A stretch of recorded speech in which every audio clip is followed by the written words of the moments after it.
Yes, welcome back everybody to a brand new Rugby Muscle podcast. This is episode 85, our first Q&A of season 4. The idea with these Q&As is that we can sort of address lots of little questions in a real quick time. So, sometimes we spend the whole episode just talking about one topic, like one real specific topic, but the quickfire Q&As allow us to get through a lot of stuff, a lot of things, like little things that people often think about and get confused about, and it allows us to answer those things in quick succession and also have a little bit of fun. If you would like to ask any question for a future Q&A, just send any questions you want into tom@tjstrength.com with the subject Rugby Muscle Podcast. You can also ask the questions on my Instagram, where often in the stories I'll throw up that ask me a question thing, and sometimes when I get more rugby specific questions, rather than answer it straight away on Instagram, I'll leave it for here. We also want to do these Q&As with every single guest / expert that we get on, so that we can approach, we can have a theme for each Q&A, or at least get to ask these guests, more specialist questions, but also more questions in getting to know who they are and what their beliefs are. So I'm hoping that this will work out really well, where we can do a Q&A most Thursdays. Like I said again, if you have any questions, send them to tom@tjstrength.com. If you'd like your free supplement guide, 50 free conditioning sessions, or to watch our free Physique nutrition video course series, you can go ahead and grab them from rugby-muscle.com, or you can even look into completely outsourcing your training by joining Team Rugby Muscle and getting all of your training sent directly to your phone, depending on where you're at in the season and what your goals are. That's all for now. Let's get into the podcast. All right, guys, what's up? We are back with Nick, and this time we are in for a treat with our quickfire Q&A edition, the first one of season 4. Nick, how's it going, mate? Yeah, it's good, mate. Good. Nice to be back. Yeah, for sure. Like, I like the short, sort of stabby podcasts in a way, because it's just enough to give enough information, but they don't drag on for too long, and that's why I like these questions as well, because you could spend hours answering every single one of these questions, but the fact that we're sort of on a time constraint means that we have to get right to the nitty gritty. Yeah. But you could literally spend hours on each of them and give the context and whatnot. Oh, mate, and I could talk for hours as well. So you put me on a time constraint. Oh, for sure, yeah. I mean, it goes to show sort of what we've been preaching for the first few episodes about how everything's like areas of grey. Like if it was just black and white, we literally wouldn't be able to talk for that long. We would just say carbs are bad and just keep repeating it over and over and over again. Like it always blows my mind about how, like, when you have keto and like a lot of those simplistic sort of diets, how they continue to have stuff to talk about. Like, you know what I mean? Like, part of the beauty of flexible dieting is every single nuance, you can get into and explore. And whereas if you're so restricted, a lot of people just end up repeating themselves all the time. So I mean, fuck it, we do too. So who cares? Speaking of which, calories in, calories out. That's it. Yeah, exactly. Same thing over and over and over again. But now, are you ready? Have you been prepared? I bet I'm going to catch you off guard with this, actually, Nick. What is it? Oh, no. It's so good. Come on. Actually, I did think about it in the week, to be honest. Yeah, of course you did. You now know you're in high demand of facts, so... I know. No, I've got to keep stock up. So the one that I got during the week, the one I found the most interesting, was that Samsung have a robot shaped like a butt to test the durability of their phones. The durability of their phones? Yeah. So they have a robot that better be the only thing that they test. It weighs about the same as a normal human, and they put the jeans on the robot, they put the phone in the back pocket, and then they have the robot sit down on it to test the durability. That's amazing. Yeah. Do they also have a test dummy like of a toilet that you sit on, so that every time you sort of stand up from that toilet, you drop the phone? Because that's what I always do. Yeah, I think if you have it in your back pocket and you haven't dropped it in the toilet before, you're probably in the 1% of the population of the world who hasn't done that. I know we were just talking about how that these episodes, we don't add too much fluff, but I have to get into this story. I once dropped my phone in the toilet. I think I'd flushed it. I'm almost certain I definitely flushed the toilet before I dropped it in. But it wasn't it's a toilet, so it's not gonna be like clean mountain water. Anyway, I put everyone. This was like about not quite 10 years ago, but it was a good while back when putting your phone in rice was like revolutionary. So I did that. This phone got drenched, and putting it in rice overnight actually worked. And then I ate the rice. And you ate the rice. Oh, I ate the rice. You made the rice in the toilet. Well, my theory was that I'm putting it in boiling water, so surely that makes it more, as sterile. Would you classify rice as sterile? You know, I'm going with this. I know, you reckon you're killing all the bugs and stuff, but I don't know. Would you eat a boiled turd? Genuinely, what had happened is I forgot that was the rice I'd used for the thing, so. I just got hungry, and when you let yourself get hungry, you don't think as much. You just think food. Yeah, like that Snickers ad. Yeah, exactly. Yeah. Except I wasn't a diva. I just ate toilet water. Whoopsie. Anyway, right. We got 5 questions. See how quickly we can get through these. Right. The idea is these Thursday Q&As are a little bit more anything goes. So if you have a question. You can send them into tom@tjstrength.com. Just send any question, use a subject, Rugby Muscle Podcast, and whatever question you ask, it will get answered on this pod, no matter where it goes. So no holds barred. Yeah, man, it's gonna be fun. And the beauty of these questions as well is that every time we get a new guest on, we'll do one of these episodes with them. So. No. It should be decent. All right, let's get straight into it. And the first question we have is best squat variation for rugby players. I've heard a few different opinions on this one, so you go first, and I'll add my little bit. You know me, just as we were talking about areas of grey, definitely, there is no one best squat variation. This is, again, sort of simplistic ways of thinking. It's not... a squat or all exercises are tools to get you the result that you want. So it really depends on the result that you want. If you need to build up your quads more, and maybe it's just about up and it's a bit strength, maybe work a bit of upper back, front squats are going to be great. And if you're not any, if you've got a weak lower back as well, that can help. My personal favourite, I guess, in general, to not be a dick about answering this question, let's just go into it. My personal favourite is actually rear foot elevated split squats. Nice. I would add to that front rack position if you're going to use a barbell. But that was one of my options there, is the old Bulgarian split squat.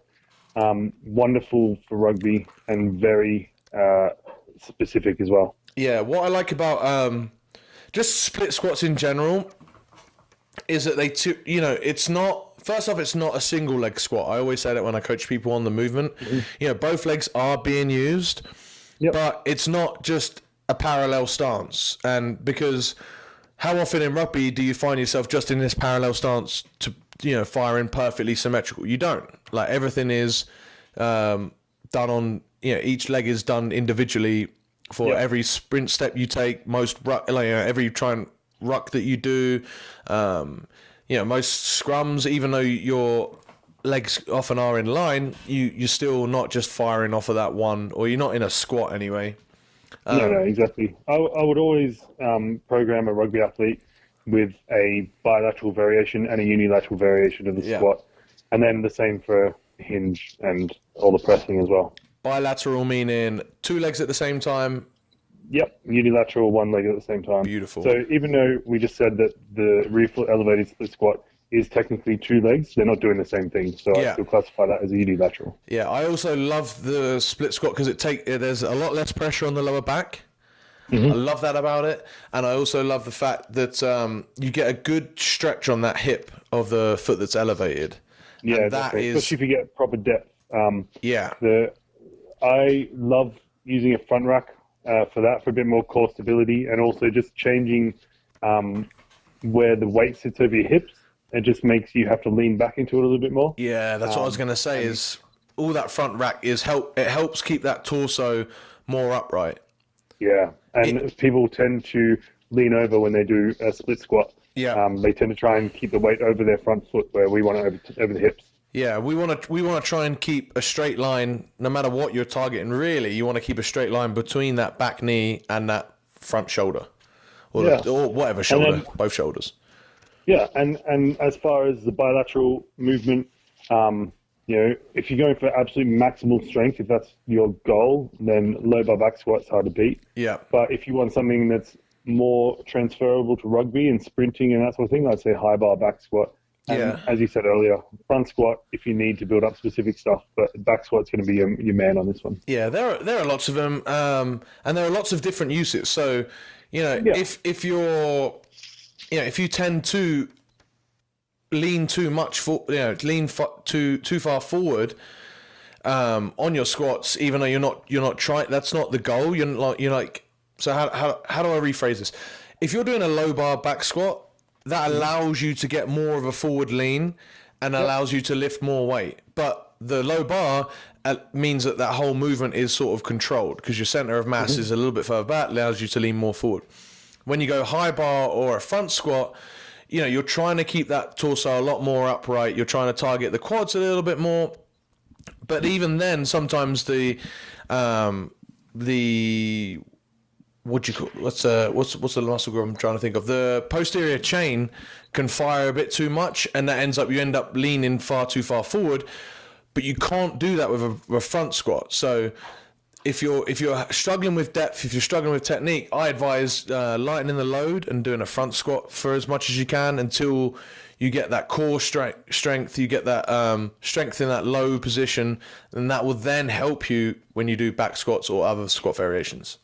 Yeah, like I probably should have mentioned at the start that if you can't master the technique of whichever variation you're trying, then you probably shouldn't be doing that one as your main strength move. Like, use it for practice for that technique. So if you can't high bar squat due to poor ankle mobility or something like that, low bar squat for your strength and work on your ankle mobility. Yeah, sure. Yeah. All right, we nailed that question. And too long didn't read or too long didn't listen. It's rear foot elevated split squats are our favorite. If I had to pick one, that would be it. Yep. Cool. And then this question I have a little bit of a lead into from the last question. It says, I know you're not much of a mobility guy, but how can I get more flexible hamstrings? And I've chatted with this person before, and they've told me about how they struggle to get in that jackal position, and they just struggle in general with rugby because of how tight their hamstrings are. And the best mobility that you can do is proper weight training. So the best way to get specifically to answer this question, best way to get more flexible hamstrings is by doing lots of Romanian deadlifts with a light weight that allows you to get into the proper positions, because that's going to enable your hamstrings to experience that stretch position, feel confident almost, not that a muscle feels confident, but get comfortable with being in that position and firing in that position. The more you do that, the more flexible your hamstrings are going to be, because they're getting stretched and they're contracting, so you're controlling everything. It's not just an arbitrary stretch where you're trying to reach for your toes. You're doing it under load, so therefore your muscles are way more likely to adapt, find those better positions, and not just find those better positions, but work in those better positions. Yeah, you'll find most people when they try and stretch their hamstrings actually end up stretching their lower back. Yep. And so by adding load, you have to keep your core braced, which means you can't use your lower back to try and find extra range of motion. So an RDL, just like you said, is probably the best thing for lengthening. And I would add a pause at the end of the eccentric phase. Mm-hmm. Basically, so you can control the concentric, but it also helps stretch a little bit. And you'll find as you go through your reps and sets that the bar will start getting closer and closer to the ground. Yeah, that's beautiful. In general, like, don't think of mobility as an aside from your regular weight training and lifting weights and doing all that. Like mobility, or that doing your weights is going to give you the best mobility that you will need, and then any sort of shortcomings that you have can be addressed, but rarely need to be, because what else are you doing that needs more mobility than RDLs, full depth squats, that sort of thing. That's all the mobility that you need, and that will transfer into a game even better then. Yeah, definitely.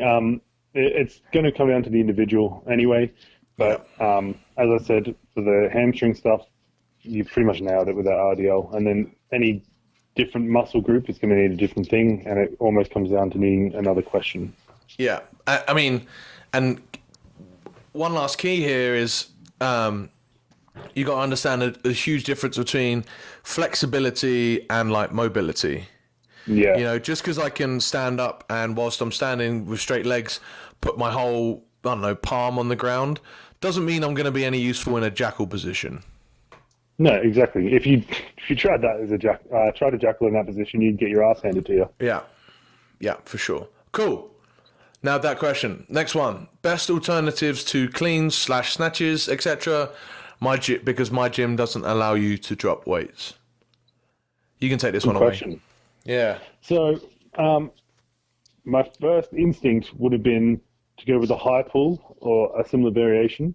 Yeah. But if the gym doesn't allow you to drop weights, I would probably move away from the barbell and look at things like kettlebells and even medicine balls. So kettlebells, very easy, like a kettlebell swing and maybe even a kettlebell high pull is probably all you need to mimic those movements. And then if you went to the medicine ball side, depending on if they let you drop a medicine ball, but you could go for like overhead throws, like aiming at a wall behind you, or even aiming for height with the ball. And I think you put something on your Instagram during the week. It was like a slam where you didn't slam the ball and then you. Oh, the scoop throw. Yeah. Yeah. So like those sort of things, anything where you're getting triple extension under load is going to be perfect for that. You got to remember that when you're working those Olympic lifts, you are trying to hit the speed strength and the strength speed part of your, and even sometimes the speed part of your speed strength continuum. So the load doesn't need to be that heavy unless, if you get to the point where it does need to be that heavy, you're going to have to find somewhere where you can do those cleans and Yeah. Spot on. And that last bit is what I love the most for sure there, where like what you've got to understand is, well, first off, the question is, why are we looking for alternatives? Why are we doing cleans and snatches in the first place that we have to look for alternatives, right? And the answer to that, more often than not, is just because that's what the program says, or that's because what I see other people do, right? Mm-hmm. Whereas really, the answer is because I want to work power. So by just saying, oh, actually, I want to work power, now we've opened up ourselves to a lot more options, right? We've opened ourselves up to jumps, to sprints, to whatever we're trying to do, and there's also looking at, so the scoop throw it works really well because it produces the force horizontally, whereas most Olympic lifts are vertical. So actually, if you're looking at doing horizontal force, that scoop throw is potentially superior to cleans and snatches. And then if that's working the right area of your speed strength continuum for what you're trying to get, then definitely. And then to go on to your point about the speed strength continuum, this is where it gets really key as well, right? Is if you're lifting such a heavy weight that you need to drop it, you might be potentially using too heavy a weight anyway, that you're not using it at the speed that you need to move it at to work that power, to get the benefit that you're trying to do from those Olympic lifts. So often with my athletes that I train, I will say, hey, you've got to lighten that weight, because we're not looking to see how much you can clean. We're looking to move that bar as fast as possible and therefore produce better power. Yeah, and actually one thing I didn't go into, because I assumed if you can't drop the weights, you're probably in a gym where they don't have chains or the ability to attach bands, but you can always go down the route of a speed squat or a speed deadlift where you add chains and bands to increase the resistance as you go through the concentric part of the lift. Yep. And that's going to help with that power and that speed. Yeah, I like that. I also like just doing, like you said, high pulls, or you can still do cleans and snatches. Snatches for sure. You can do light snatches, but move them real fast, and then you can just put the weight down. You don't have to drop. Most people won't be doing heavy enough snatches that they have to drop it from overhead. You should be doing a light weight that you can really move powerfully, and then you can just put it down. Yeah, I guess the problem there would be if you're using a weight that's so light that you can control in even a bad situation. So say your technique goes and you don't snatch properly. In most situations in a normal gym, you'd be able to drop it. People might look at you funny, but you get away with it. But if you're unable to drop it at all, then those Olympic lifts are probably too technical for you to get away with. For sure. And then that becomes now we're not doing the cleans and the snatches because we're not technical enough to do the cleans and the snatches. Then we move to things, just simple things like jumps, weighted jumps. Like there's nothing wrong with grabbing a couple dumbbells and just, doing sets of 5, just jumping as high as you can, control the landing, or jumping onto a box or whatever. There's so many different variations that it's difficult to give. I would just say one last one is dumbbell snatches or really light barbell cleans, like just shoulder width grip. Oh, not cleans, snatches. Because a lot of people think that snatches are more technical than cleans. And whilst that's true, they're easier to do for the benefit at like a real beginner stage. I always teach a snatch first if I'm teaching someone on the big lift. You can muscle a clean up to your shoulder, like with a dumbbell or a barbell or a kettlebell, but really to get it up overhead in one movement, you got to move it fast, and therefore you're probably going to get the benefit. Yeah. But yeah. All right, next one. Unless you've got any last points on that. No, I think we covered it all. Yeah, I think we nailed it. Cool. Any specific gym work for a scrum half? Ooh, that's a good one. Once again, it's always going to depend on the goals of that scrum half. Realistically, almost anyone can play that position as long as they've got a good enough skill level, and that's not something you can really train in the gym. As long as you've got the mobility to get down and sit over the ball where you need to, everything else is kind of just general rugby player stuff. Yeah. So for me, generally, it's not like you said, like work on your skills, work on getting down to get that ball and working that pass off the ground. That's not really strength or strength and conditioning at all related, right? No. It's just working that pass. And even especially for a scrum half position, like such a skilled movement like that, I would definitely get people away from using like weighted balls and stuff as well, because then you're going to change the mechanics of the movement. But there's nothing to say that working your rotation power and rotation strength isn't going to massively improve your ability to pass, because you're going to have that much more power in your rotation map, then therefore much more power in your pass. Definitely. If you work on your core, anything from a powerlift press to a wood chopper, that sort of thing, it's all going to have massive carryover. And, especially when you're talking about passing the ball, it might give you a couple extra meters each pass, and that could carry over. But as far as like position specific stuff, I can't really think of too much other than the core stuff that would help. Yeah, I agree. And then, I mean, it depends on what type of scrum half you are, but most scrum halves I've worked with, we also work a good bit of agility and like lateral agility, because, the more agile you are around in real short spaces, the better you are, the better your chances are going to be to get clean ball away, do all of that good stuff and snipe. Yeah. But again, every rugby player needs to be agile, so maybe a bit more emphasis on that, and then maybe a little bit more emphasis on just overall aerobic conditioning, because you've just got to, it's a lot of work being a scrum half. Mate, I played scrum half 3 games in a row for one of my old teams in England. You are not a scrum half. Yeah, played it, got a hat trick. It was pretty much my most successful position I had at that club, and I actually found it really easy to just follow the ball around and pass all day. Yeah, I've done it a few times since I've started just coaching. I'll do a few sessions where I'll just run in at scrum half because it allows like better structure for everyone else. And yeah, you're right. It's if you just get there and pass it, it's a simple position to play, really. Yeah. Sweet. Nailed that one. And whoever, sorry, I haven't written down the name of who asked that question, but if you want to be more specific with what you want to improve as a scrum half, feel free to ask another question to tom@tjstrength.com with the subject Rugby Muscle Podcast. I would add one more thing to that, actually. Yeah. Most scrum halves that I've played with, the ones that want to improve in the way that I'm guessing they're asking this question, as long as you look where you're passing, like 9 times out of 10, like a scrum half that can complete a pass is going to be better than a scrum half who's flashy and agile and all that stuff, but misses the mark half the time. And also, I would say, like, scrum half is definitely more of a tactical position as well. It's not just about getting there and giving an accurate pass. It's about knowing when to give that accurate pass. Like, you know, when your 10 wants it or if your forwards want it, whoever. Like, it's a real tactical position. So, yeah, it's probably with a position that more so than most other positions, not every other position, but more so than most other positions that you can't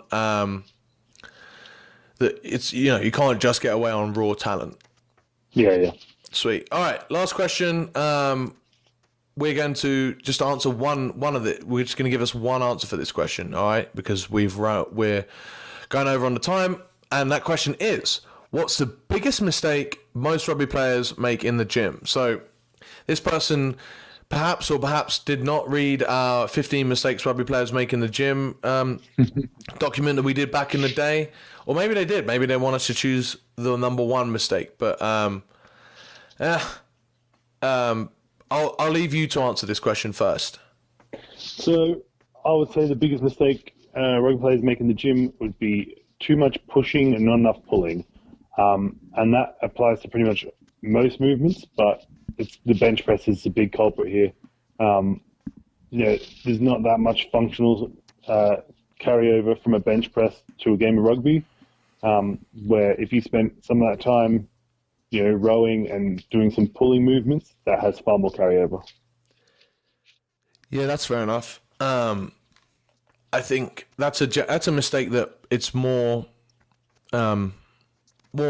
generic anyway. It's not just limited to rugby players. Like most dudes push more than they should, more than they should, and pull less than they should. Yeah, definitely. I think most dudes can get away with it. Like most people who just want to look good can get away with having severely internally rotated shoulders and, their massive chest and weak lats. But I feel like in rugby, where performance is concerned, and especially where you need some upper body power, it really is detrimental. My big thing I've just thought of for the biggest mistake has to be just a lack of clarity in their goals. So often, like people say, "Oh, I want to get fitter." Well, what are you doing in the gym? Well, I'm doing 3 sessions of weights. Well, you're not going to get fitter, then, are you? Or I want to increase my upper body strength, and they're going in and just doing 1 session a week or something like that.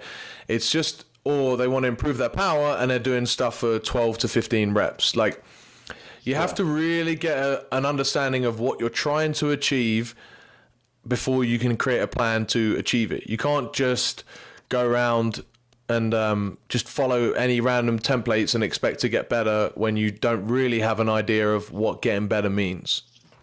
Yeah, and I guess that went fucking deep. Mine and your biggest mistake could both be avoided by either getting a coach or finding someone who does this sort of stuff all the time and emulating that.